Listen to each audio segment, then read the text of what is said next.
Olá, Minha Vida no Divã hoje vai tratar de um assunto muito importante, depressão pós-parto. E nós estamos aqui com a Tati, que veio contar para nós a sua história. Tati, nós sabemos que a depressão atinge 50% mais mulheres do que homens. E uma mulher que já teve depressão em outros momentos da sua vida tem mais chance também de ter uma depressão pós-parto. Você já teve outros episódios de depressão na sua vida? E na depressão pós-parto, como é que foi? Como é que você percebeu esses sintomas? Como que você percebeu que estava realmente numa depressão? Eu nunca tive quadro de depressão, na verdade, assim, eu tive em momentos da minha vida tristezas muito profundas, mas nunca um quadro de depressão assim diagnosticado mesmo. Então, quando eu tive a depressão pós-parto, eu precisei identificar que isso era uma depressão, e foi aos poucos que isso foi acontecendo. O Gabi era previsto para fevereiro e ele nasceu em janeiro. Então, na verdade, o Gabi foi muito esperado, a gente quis muito o Gabriel. Então, assim, a gente sempre acha que está super preparado para tudo. Mas eu fui para uma consulta, enfim, e aí eu estava sem líquido nenhum. E a minha médica falou que o Gabi tinha que nascer naquele dia. Então, pra mim, foi um choque, porque eu não tava esperando aquilo, né? E eu acho que isso também tem muito a ver com a depressão que eu tive. Porque a gente tem aquela falsa ideia de que a gente controla a nossa vida, né? E o filho vem muito pra mostrar pra gente que não, que a gente não controla nada. E isso foi muito dolorido, né, de ir para casa sem o nosso maior presente, assim, deixar ele no hospital foi muito difícil. O banheiro virou um lugar de tristeza, porque era quando eu chegava em casa e eu chorava muito, muito, porque o Gabriel não estava com a gente, a gente estava numa casa nova, se adaptando a coisas novas, e o Gabriel não estava lá. Então foi muito difícil. E durante o puerpério, assim, depois, a privação de sono, a preocupação com aquele ser novo que você não sabe o que fazer, não vem com manual, então você fica perdido, né? Você tá chorando por quê? Tá reclamando por quê, né? Era como se a minha alegria fosse embora junto com o sol, assim, sabe? Como se o sol fosse o responsável pela minha vida e tal, e aí a hora que ele ia embora, eu ia entristecendo, eu ia escurecendo, como se faltasse o sol pra mim. Então dava 18 horas, eu já começava a ficar muito triste, eu chorava todos os dias, todos os dias. O Rodrigo não sabia nem o que fazer, assim, porque ele não entendia, e nem eu entendia, né? Tá com uma coisa que você sempre esperou em casa, um filho muito querido, amado, enfim, e aí você só chora, né? Então a gente começa a sentir um vazio, começa a sentir medo, milhões de coisas que antes não estavam presentes. Nós estamos aqui falando de depressão pós-parto, de maternidade, e é muito comum que durante a gestação, durante o pós-parto, a mulher reviva suas próprias experiências infantis com a sua mãe. Não exatamente a mãe real, mas a mãe que foi internalizada por essa criança na sua infância. Isso pode trazer à tona situações como uma fragilidade, porque essa mãe está revivendo a sua infância e percebendo a falta de afeto que pode ter acontecido, uma necessidade dessa gestante ou dessa nova mãe, da presença real da mãe dela para conseguir viver a sua própria maternagem, ou até mesmo a reconciliação com a sua própria mãe pela vivência da maternidade. Então, Tati, uma gestante, uma nova mãe revive toda a sua infância, principalmente a relação com a mãe. Como isso aconteceu com você? Que angústias, que afetos isso trouxe de volta? Assim, eu sempre achei que eu tinha uma boa relação com meu pai e com a minha mãe, né? E em terapia, eu fui descobrindo algumas questões com a minha mãe que foram tratadas e resolvidas durante essa minha terapia. Minha mãe foi uma mãe muito severa, muito rigorosa, muito histérica, assim. Era difícil a nossa convivência, né? Era difícil, a gente brigava demais. Quando eu tive o Gabriel, eu tive muito, muito medo da minha mãe ser com o Gabriel como ela era comigo. Muito medo disso. Então, nos primeiros meses, eu nem queria que minha mãe ficasse com o Gabi, assim. Era muito louco isso. Hoje minha mãe é minha melhor amiga, ela fica com o Gabriel, eu deixo o Gabriel dias com ela, assim, é algo super resolvido. Mas quando eu tive o Gabriel, aflorou essas questões que eram umas questões que eram da minha infância, que eram daquilo que eu vivi com a minha mãe. E eu quis de todo jeito ser uma mãe diferente, ser uma mãe mais compreensiva, que escutava mais, que se exaltava menos. Toda vez que eu precisava brigar com o Gabriel e repreender o Gabriel, mesmo que ele fosse pequeno, eu revisitava todas as coisas, todas as vezes que a minha mãe brigava comigo.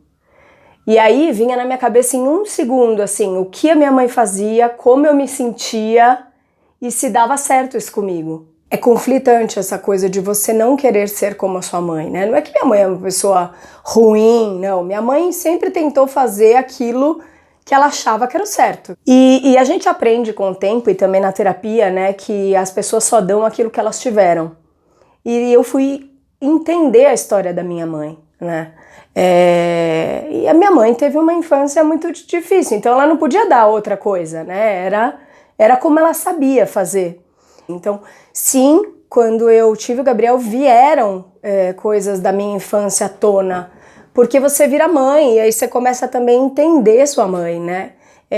Não só querer ser igual ou diferente, mas entender algumas coisas que antes você não entendia, e não adianta, você não vai entender, você só vai entender quando você tiver filho mesmo. Então, talvez até depois eu tenha me aproximado mais da minha mãe por conta do Gabriel, assim.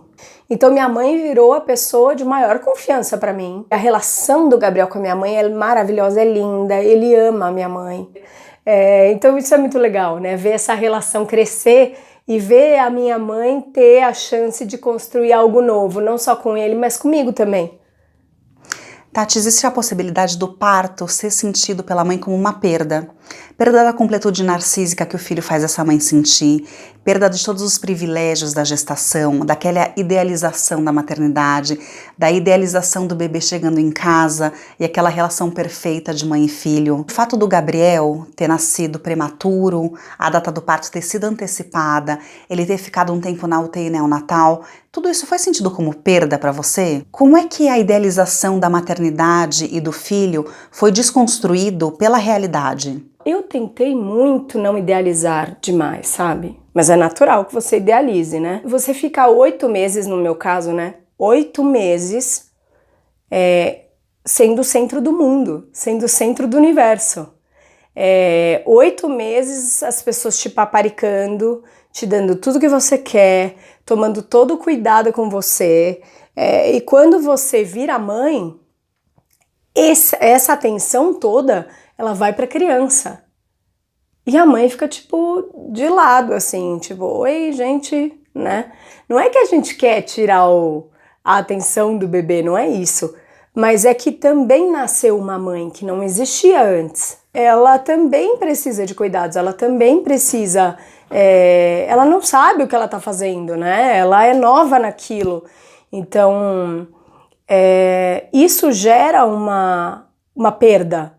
Você perde tudo aquilo que você conquistou durante 8 meses, você perdeu. E aí, além de dar atenção, né, dessa paparicação e tudo mais que você perde, e você tem que deixar de ser você para cuidar do seu filho, né, para amamentar, para acordar de madrugada. Então você deixa de dormir, você deixa de comer. Isso gera em nós, se a gente não tomar cuidado, a gente cai num processo depressivo, porque é como se a gente virasse outra pessoa, a gente perde tudo mesmo. Eu acho que mães que têm um parto mais normal e que vão para casa com seus filhos, talvez tenham uma sensação um pouquinho diferente de nós que somos mães de UTI, por exemplo.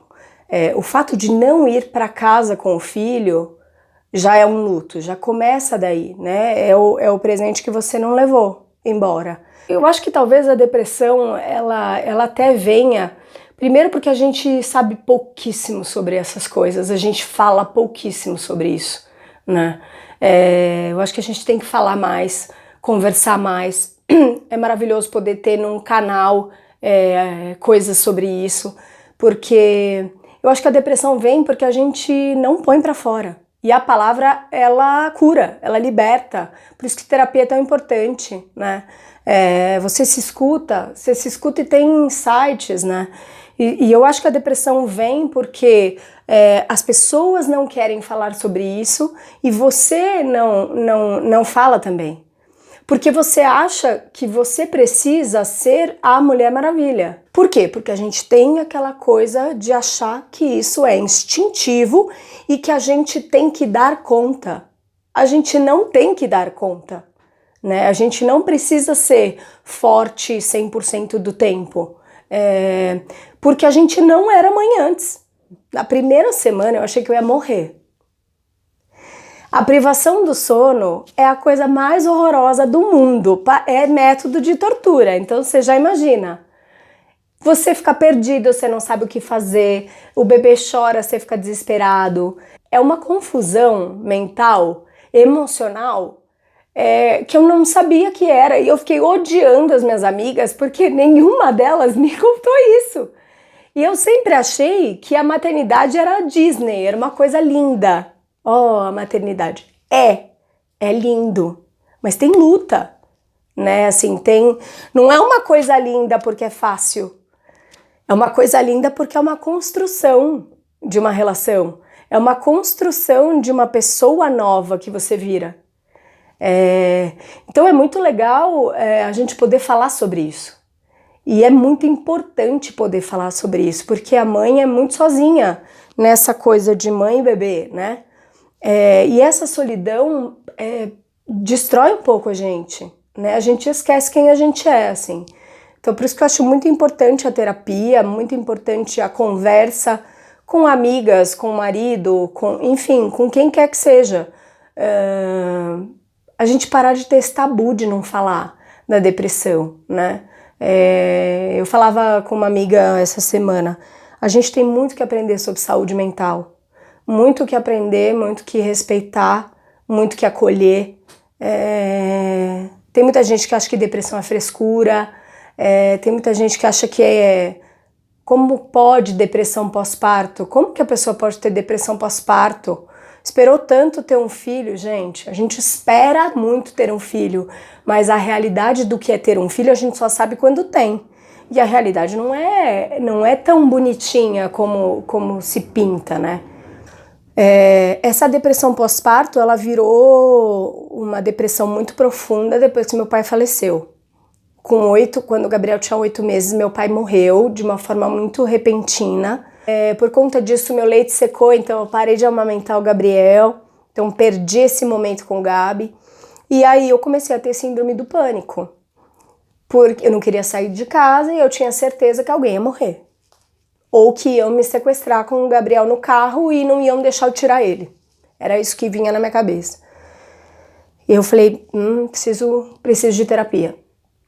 E aí eu voltei para minha terapeuta, fiz terapia, fui fazendo terapia, a síndrome do pânico acabou.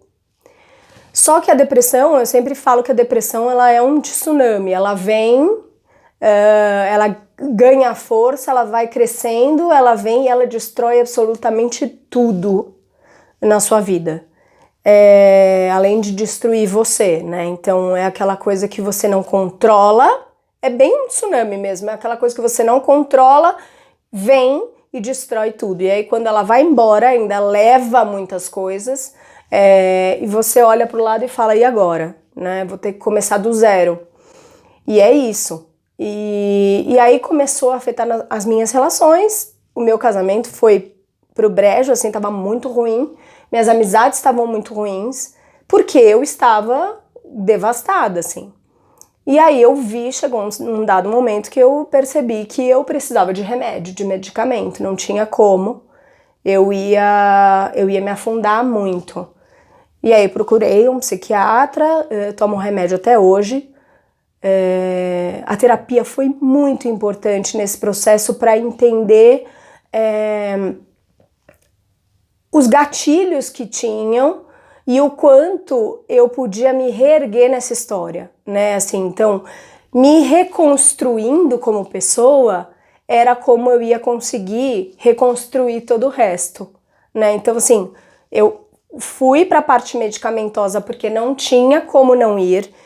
A depressão muitas vezes é uma questão química do cérebro, então precisa, mas ela sempre precisa estar atrelada à terapia. Eu me escutar, eu entender algumas situações, eu ter insights, foi me ajudando a sair desse lodo, sair dessa situação de morte mesmo. E hoje eu posso dizer que eu tô 100% eu mesma. E agora é hora da reconstrução das coisas que estão em volta. De resgatar amigos, de resgatar o meu casamento. Graças a Deus o Rodrigo sempre esteve do meu lado, então eu acho que hoje é o momento em que como eu me reconstruí como pessoa com a terapia, consigo reconstruir aquilo que a depressão devastou. O bebê humano é o bebê mais dependente que existe. Se a gente deixa um recém-nascido desamparado, ele morre. E esse bebê, quando chega em casa com toda a sua dependência, sua fragilidade, coloca um espelho diante da mãe que acusa a própria fragilidade dela. Por meio da identificação da mãe com o filho, ela começa a perceber sua própria fragilidade, seu próprio desamparo, a sua dependência. E todas essas sensações infantis que voltam à tona ficam dificilmente suportáveis no momento do pós-parto, onde tem privação de sono, onde tem uma grande mudança hormonal, onde se estabelece um campo muito propício para o desenvolvimento da depressão pós-parto. Com o Gabriel chegando em casa, um recém-nascido totalmente dependente de você, como você encarou a sua necessidade, a sua fraqueza e a sua dependência, tendo que ser, na verdade, uma supridora das necessidades e fraquezas dele? Ter um ser dependente 100% de você na sua casa faz você olhar o quanto você também precisa, né, de coisas. Eu acho que no momento que você olha para uma necessidade de alguém, isso te faz pensar nas suas necessidades também, né? O Gabriel precisou de muito cuidado e de muita atenção, até por conta da prematuridade. Eu tinha tanto uma preocupação de não deixar faltar para ele, que eu deixava faltar para mim. Então eu me esvaziei muito de mim para que não faltasse nada para ele, né? E ao mesmo tempo você aflora algumas carências suas, né? Aflora algumas coisas que você também gostaria de ter. O que faltou, o que eu sinto de necessidade, o que eu preciso, o que eu gostaria. Do Gabriel eu tava cuidando, sabe? Então eu acho que eu sentia que ninguém estava muito olhando para mim, que ninguém estava muito cuidando de mim. É muito ruim você não ter ninguém olhando para você. E é isso que a gente sente às vezes, né? Que é assim, tá todo mundo tão Sua Majestade o bebê, que você fica não olhada. Por isso que eu acho super importante e foi talvez uma coisa que eu senti muito falta, e que eu comentei antes, que é de conversar.